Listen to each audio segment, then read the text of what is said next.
So if you're thinking of buying a Mac or have bought a MacBook in the last few years, you might have noticed that Apple charges a premium price for extra storage on your Mac. So if you're upgrading from, for example, 512 gigabytes to 1 terabyte on MacBook Air, you'll be charged an extra $200 for that upgrade, and so on as you upgrade to 8 terabytes. But there's a way to go around this Apple premium tax. So nowadays we have these little things called external SSDs that might help you and save some money and will help your Mac last longer. So in this video, I'll be going through a few options that we have in today's market. Be aware that the SSD prices have been really high. So at the time of recording, this is the 14th of April, 2016. SSD prices are currently very high due to the ongoing AI boom, and therefore prices are very high compared to a few months ago. We also are going to refer some cheaper options, some high-end options for any people that might require those special SSDs, and I'll try to help you choose a good SSD for your day-to-day use. So without further ado, let's start the video. So I'll start by telling you the pros and the cons of having an external SSD on your Mac compared to upgrading just the storage.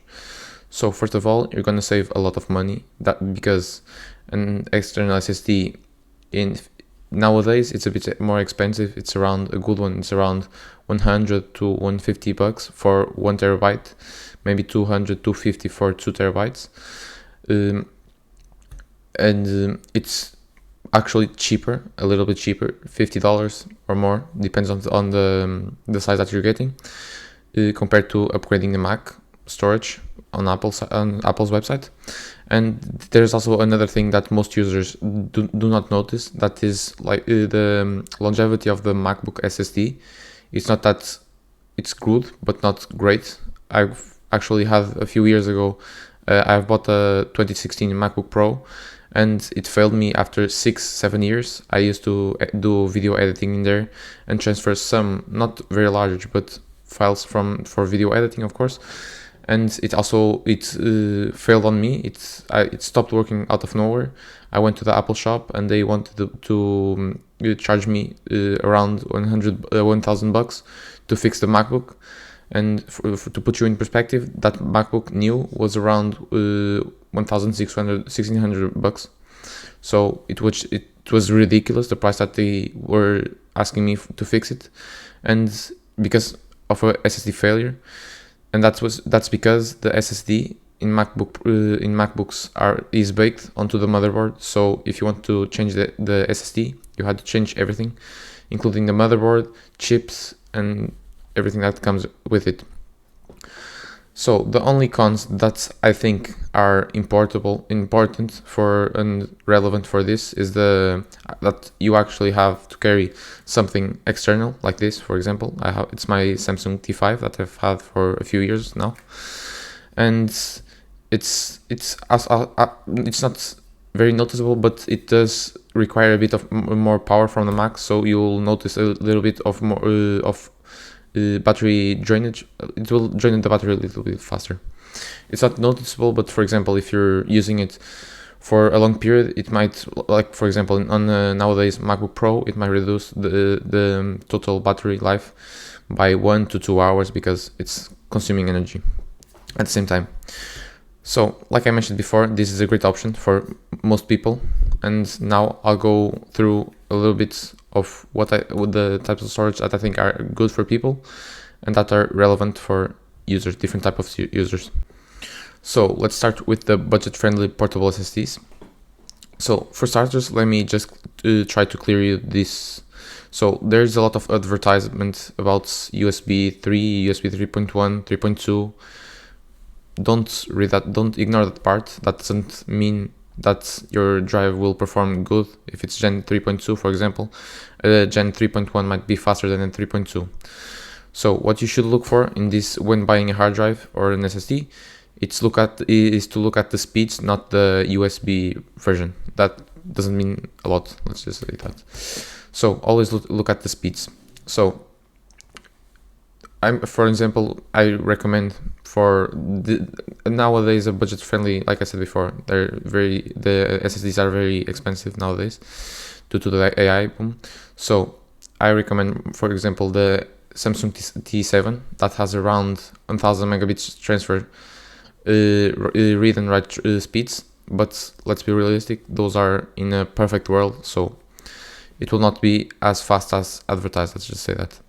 So if you buy a 1000 megabytes read and write SSD, you should expect to get between 950 megabytes and 650 megabytes read and write speeds, which is far and great for most users, since unless you're like a video editor transferring massive files, massive terabytes of size from one place to another, there you'll notice a big difference when transferring when using a faster SSD. So let's for me, I think the best budget friendly that are like budget friendly. When I mention budget friendly, it's like cheap but long lasting, that you can use for several years. So like I said before, I have this Samsung T5. It's now it's unavailable now. I bought it like 6-7 years ago. It still works fine. I use it to I will edit this video of it and use this drive to store all the files from this video. Since it's great, it has very fast read and write speeds. It's USB 3, and like if you want to buy a similar one to this, you have the Samsung T7 that I believe it's now in sale at the Samsung website here in the US. So if you want that, I'll leave the links down in the description so you can pick one up. There's also a very good one. That's the Crucial X9 Pro, which is also similar to the Samsung T7, a little bit more expensive, also has a bit more faster speeds, but it's also a very good drive, small, and it's a very small form factor, and it's also great for you. So another option for you is to buy the NVMe enclosures and buy an internal SSD, the ones that you would normally use in a computer, and just plug that into your computer and work off that. So that's a very nice option too. It's a little bit maybe cheaper, and you will get a bit faster read and write speeds compared to the external SSD. However, you might come into some compatibility issues because, like Macs don't always get along very well with any components of the market. So do your own research before you go into this option. I'll leave a enclosure here in the description that I think it's good, and I'll also leave an SSD for you to look at if you want. So, like I said, when you buy an SSD, it might not be compatible with your Mac. One thing that you can do is go to Disk Utility, click on your disk, and do erase. So this will allow you to be in mind that this will erase everything that you have on the disk. So if you have something that you can't lose on there, you should first transfer it from that disk to a computer, and only then do this. So you can erase, then select the format exFAT. This format will allow you to connect the external SSD to both Mac and Windows, and it will be recognized on both. Be in mind that this format does not support Apple file system, which, for example, in case of a shutdown that's unexpected with the computer, it will prevent files from being corrupted. Without this, by using exFAT, you'll not have this enabled. It's impossible. You can only have this enabled if you select APFS, the APFS file system. But with this, it will only be recognized on Mac systems, not on Windows. So by doing this, you'll have the disk probably it will show up in both Mac and Windows computers. One more thing to note is that if you see drive being advertised as USB 3.1 2x2 or 3.2 2x2, these drives are supposed to do a bit more faster speeds for around more or less 2000 megabytes per second, like the Crucial Extend Pro that you have. Be aware that these speeds will not be supported on Mac. You can only take advantage of faster speeds if you go for drives that have Thunderbolt 3, 4, or 5 support for Macs. So if you buy these SSDs with the 2x2, it will still work on Mac, but instead of the 2000 megabytes per second data speeds advertised, you get the standard 1000. So last but not least, for higher end and professional tier lists, we have the drives with Thunderbolt 3, 4, and 5 support that will have transfer speeds of up to 80 gigabytes per second of data, which is mind-blowing. So these drives are really expensive, most of them, but for example, videographers, people that have massive transfer files, for example, several gigabytes of data, these drives will save you a lot of time, since the speeds are really fast. It's really good. It's if you do a lot of video editing and transfer really long video files, it will be mind-blowing. It will mind-blow you.